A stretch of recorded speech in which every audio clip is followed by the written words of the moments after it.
have talked to teams about Bryce, and there's a lot to talk about when they ask, and I think, one, there's the person, the player, and obviously those things overlap to some degree. But part of what has been remarkable to me about Bryce is, you sometimes you encounter quarterbacks that, might be really intelligent. They have this great intellect. They're really impressive in the meeting room. They come into meetings. They have an outstanding memory. They understand protections. They understand the routes. They understand their reads. They can get on the board. They can diagram it. They can diagnose things quickly on video. But then when they go to the field and the ball is snapped, they struggle. Those guys are out there. There's so a lot of them become coaches at some point. And then I've also encountered other guys that, maybe don't come off as intellectually gifted. Maybe they don't seem to have the great memory. Maybe they don't even work at it as hard. They're not as good in the meeting room. But then when the ball snap, they have really good instincts. They're good players. They see things well. They react well. Maybe they're not as good as they could be because they don't have that other side of it. What's impressive to me about Bryce is he's both. He has this phenomenal memory. He has a work ethic. He has an excellent routine in how he studies. He understands protections. He understands numbers, leverage, scheme. He understands the game very, very well. And then yet he's also a guy, if you're playing pickup football, he'd be your first pick, because he has excellent instincts. And when the ball snapped, he reacts well. He can play well inside the system, and then he can play very, very well off schedule and outside of the system too. So I think that is, in a nutshell, is probably the thing that impresses me about him the most, is that he has kind of both of those qualities. Alex, I have heard about Bryce Young that while at Alabama, he would go to the line of scrimmage and he would kind of do a very sort of NFL thing, which I know has impressed some scouts and coaches in the NFL, which is most plays, he went to the line with 2 plays and he picked one based on what he saw the defense do. Do I have that information correct? Yeah, there's definitely some truth to that. We had an offense where, sometimes, you may not be in a situation where you're changing a play, because where the game is now, there's more run pass options. So you have both built into the play. And so he got to where I think he got very good at making those decisions. And then you have some plays where maybe there is a check involved, where he could check a play from a run to a run, or a run to a pass, or a pass to a run. So he did get very good at that.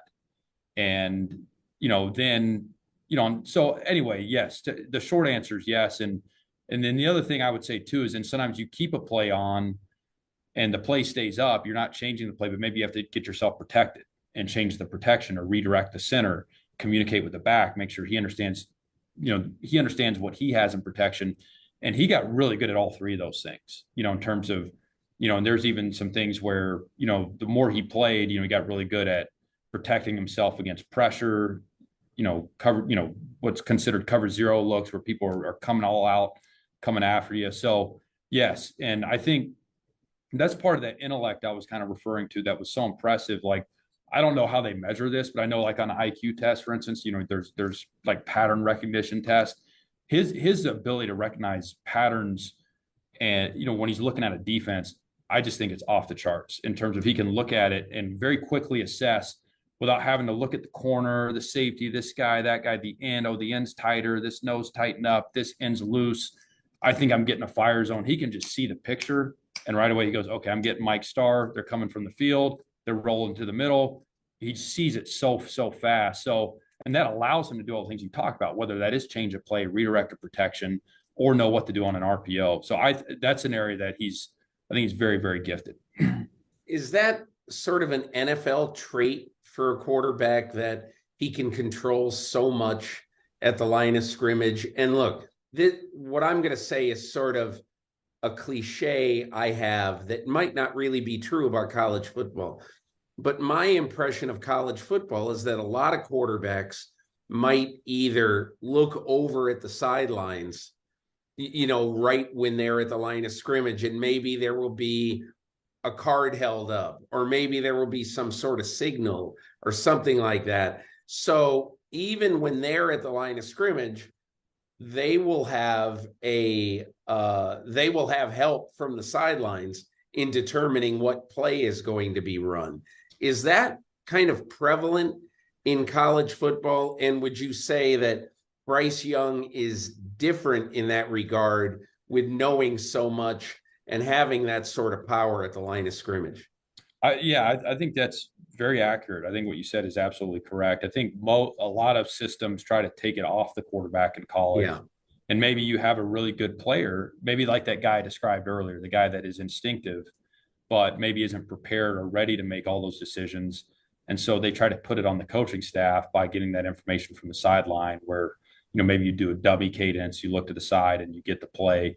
And, that was a part of our system, but we probably put more on Bryce. And I think you are correct in saying that that is, definitely a much greater requirement for an NFL quarterback.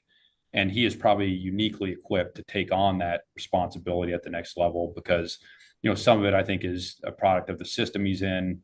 It's also more largely a product of who he is. And again, I would point to some of that being, I think he is gifted. And then some of it is that he also, like an NFL quarterback, developed a very good routine in how he studied.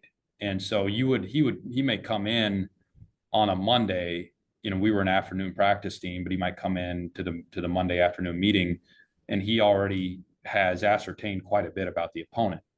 And it's not phony, it's like he has good questions. He has good observations. He's clearly watched them. He's clearly understands some of the things they're doing already at that point. So I think to your point, yes, I think that he is probably uniquely equipped to handle what the NFL requires their quarterbacks to do, which is to do more at the line of scrimmage.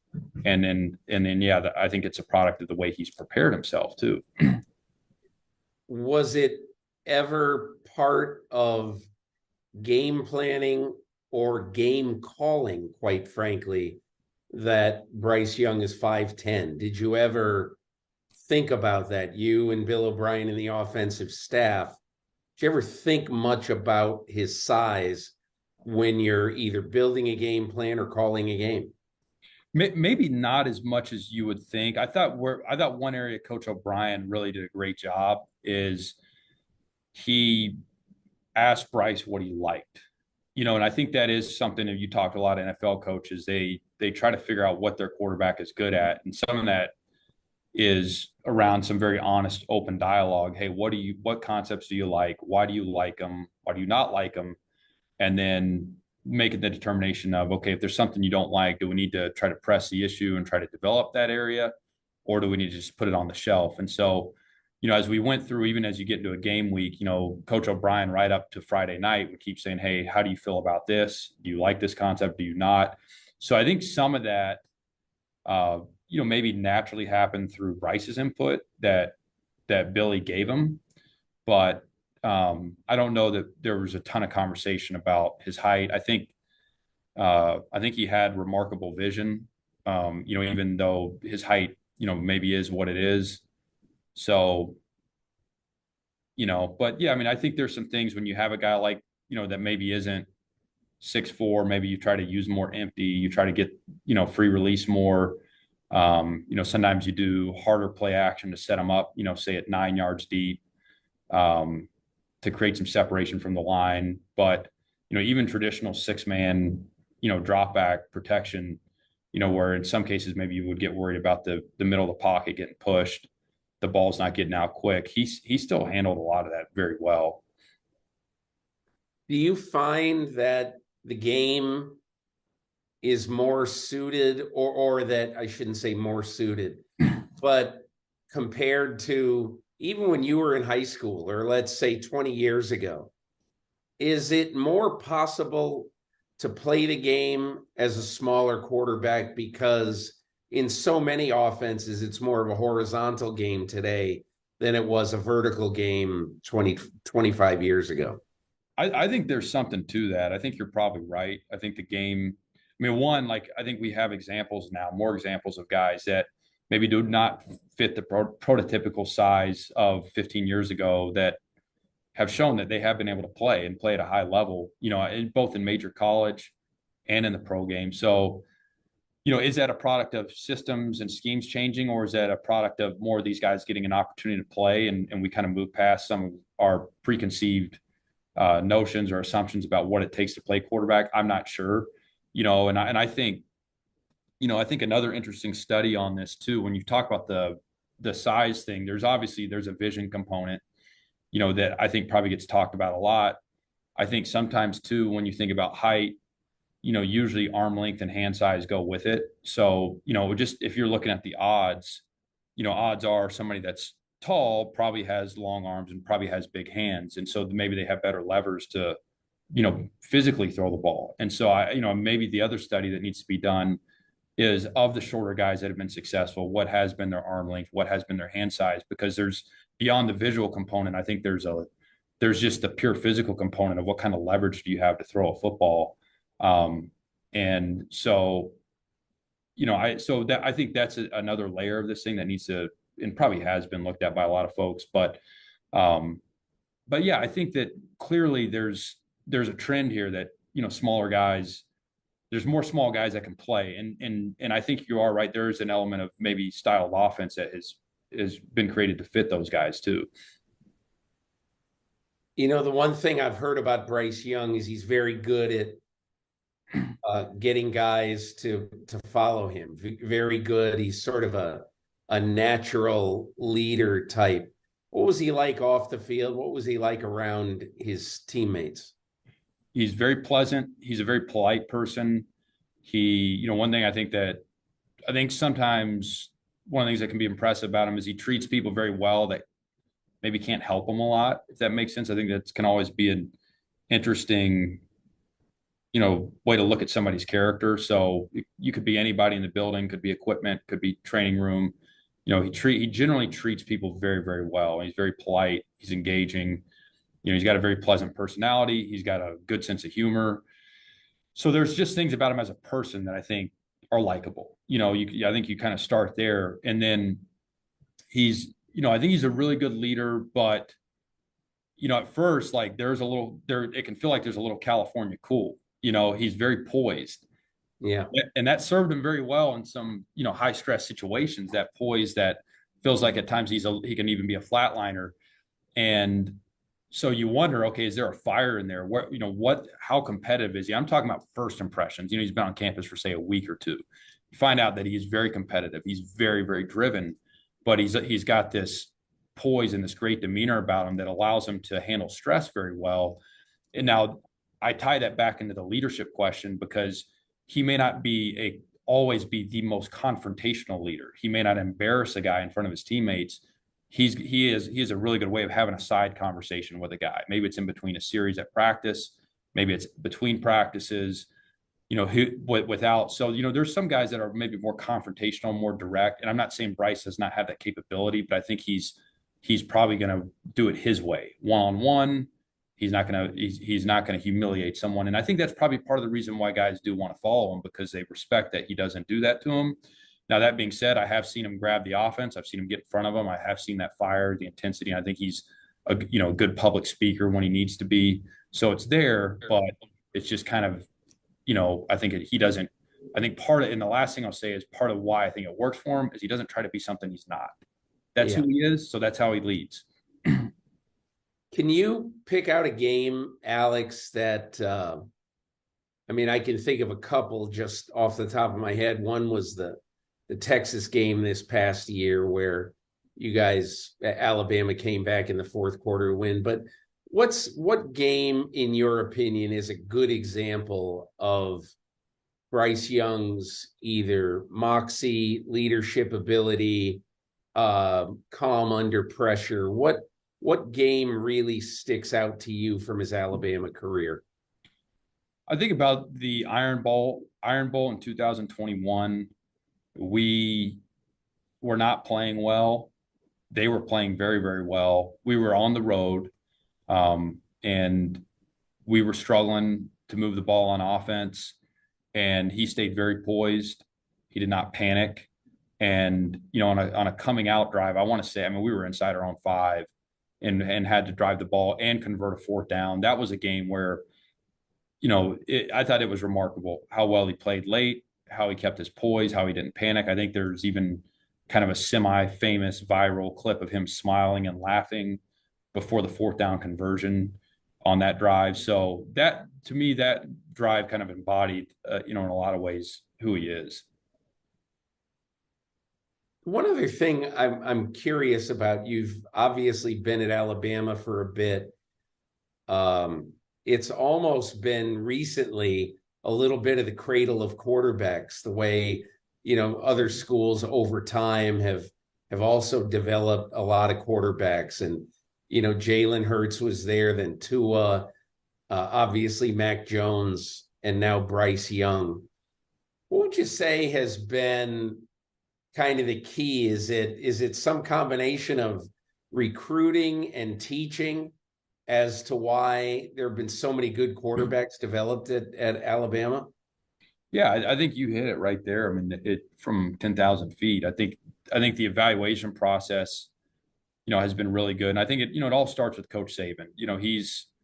He's got a vision for the program. He's got a vision for what he wants at every position, with some degree of variability, from year to year. But, he collectively as a staff, and then Coach Saban, acting as the head coach and like the general manager of the team and recruiting, I think has done a really good job of finding and recruiting quarterbacks. So one, it starts with the selection process of getting good guys on campus and getting them there.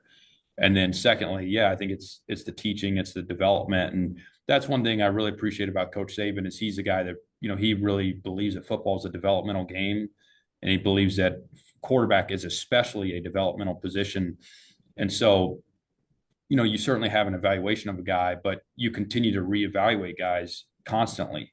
So you don't get stuck on a first impression too much either, and allow guys to keep getting better and keep looking at who they are, say, in 3 months, 6 month increments. And so part of that teaching development part is, I think he has set up a program that does have an excellent teaching progression, because you're also going against a very good defense every day in spring football and training camp. So you're learning the other side of the ball. You're seeing you're seeing all sorts of fronts, all sorts of pressures, all sorts of coverages from, a very complicated defense. So as you're learning your offense as a quarterback there, you're also going against a very good defense. And therefore you have a broader education going into the season, as you take on your opponents. I think that's invaluable. So a lot of problems that come up, you've already solved this problem, maybe day 8 of spring ball or day 9 of camp. And, it could be a protection issue, whatever. So that part is really good. And then, I think Coach Saban is a mastermind at how he organizes practice. And so you can be a down the line guy, but you get a lot of reps, you get a lot of work. So you might be the 4th team guy. You might be like Mac Jones was, where for a while you're a 3, but you've gotten, by the time you're playing, the cumulative reps you've had, I mean, it's off the charts. And so I just think you're more ready to play the way he sets things up. So I think you're right. I think it's a combination of recruiting. I think it's a combination of the teaching progression, but then I also think it's a combination. The third component of that is just the amount of reps you get, because no matter how good of a teacher you are, athletes generally get better by doing, and they got to go out and they got to do it and try it and have trial and error and make mistakes and have an opportunity to improve on it. And so I think that's a product of the way they practice there. I'd be remiss if I didn't tell you one very quick story and just ask you your thoughts. The news of the week in the NFL, obviously, is that Jalen Hurts has gotten a contract that's made him the highest paid player in NFL history, and new money on a contract. And one of the first things I thought about, first time I ever met Jalen Hurts was after a game this past season in Philadelphia. I spent maybe 15 minutes with him after the game, and we're talking. And at one point I said to him something like, a lot of people around here say that you are your father's son, that you're a lot like your dad. And I wonder what lessons are in you from your father, having coached you in high school. So we started talking, and in a 2-minute answer, he called him Coach Hurts 3 times. He didn't call him Dad. Right. It just occurred to me that, man, Jalen Hurts, he's like all business. Very. Oh, and I know he had a kind of a weird career at Alabama and had to leave and went to Oklahoma and all that stuff. But what's been your impression of how Jalen has done, especially this past year in Philly? Well, I'm so happy for him, first of all. And it's tough because as a college coach, I don't get to watch him very much. You get out of church Sunday. Sunday's a big work day, and so I don't get to, I see highlights and stuff, but I'm just so happy for him. And I think anyone that's been around Jalen just knows that, certainly he was obviously a very talented guy coming out of high school, but he's very determined and he has this iron will. I will not be denied attitude. Yeah. And Yeah. I think he also is very honest with himself too. So, he'll identify areas he needs to get better and then just systematically just goes to work on them and fixes them and improves them. And he's just constantly been on this journey of progress. And don't hear me wrong. He started off very, very good, right? Yeah.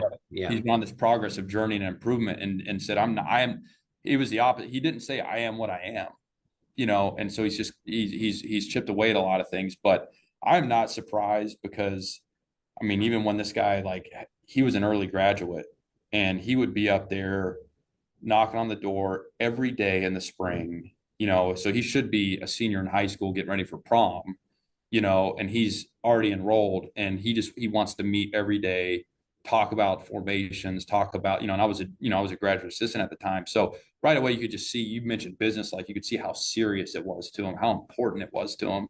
So to see him go on and have success is, I think anyone that's been around him is not surprised.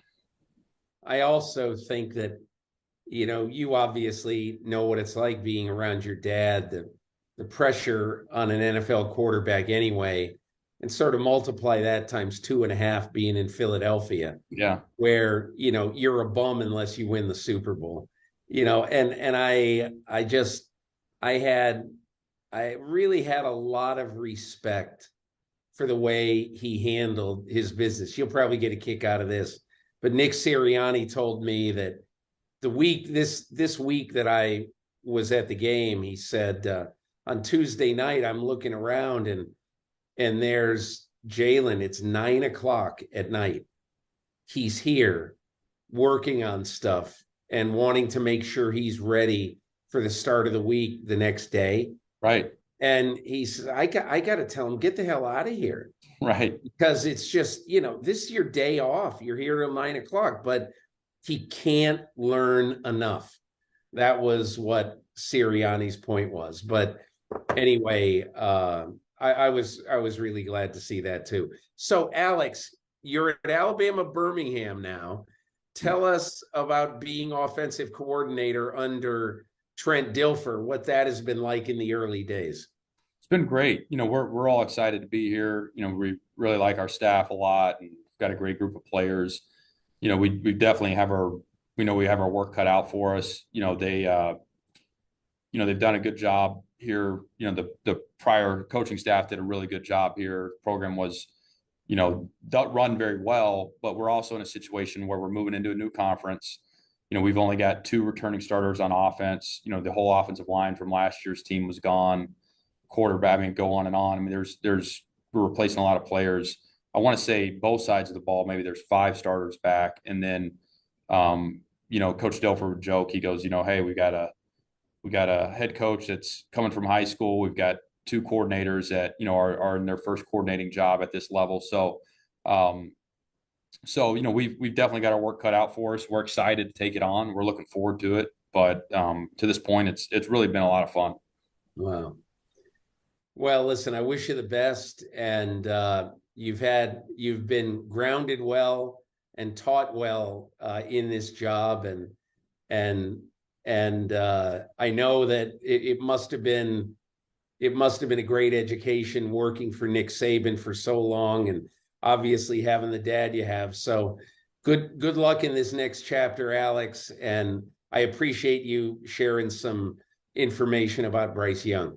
Really appreciate you having me on. And anytime I get a chance to talk and say good things about Bryce Young, sign me up. Hi, I'm Mike Tirico, and thanks for watching. Make sure to hit subscribe for the latest news and highlights from NBC Sports.